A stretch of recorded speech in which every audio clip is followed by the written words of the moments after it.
Yes, Jay, sir, please.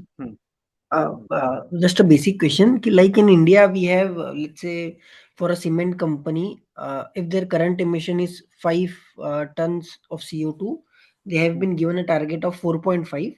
So if they emit less than 4.5, then they'll get a carbon credit. If they emit more than 4.5, then they have to purchase some credits. Correct, correct. So like in ETS, how, like, if you continue the same example in ETS, like how the auctioning will work or how the allowance or permits will work, it will help. Okay. Okay. Jay, what will happen? Like India CCTS, the design is very different than what globally other ETS are operating. Okay. Please note that in ETS, the government does not give entity level targets.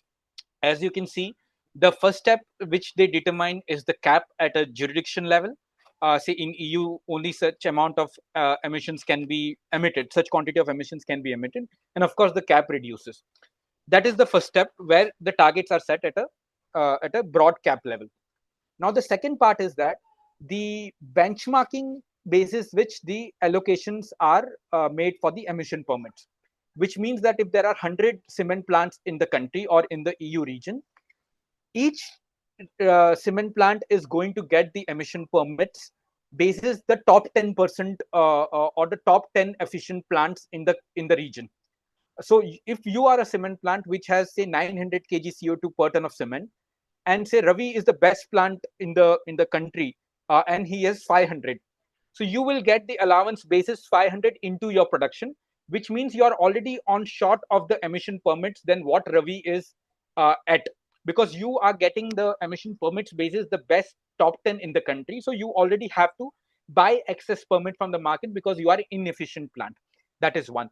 The second part is that even this benchmark which is there is also getting reduced over the time, because I think nobody is going to stay at the same level.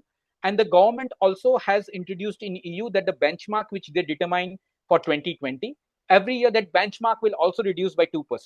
So in a way, in cement in India right now, CCTS talks about entity level targets, which is customized to certain extent to the entity.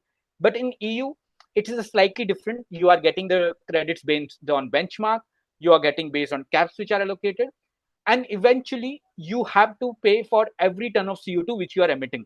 Once it goes to auctioning, there will be no free allowances which will be issued to you.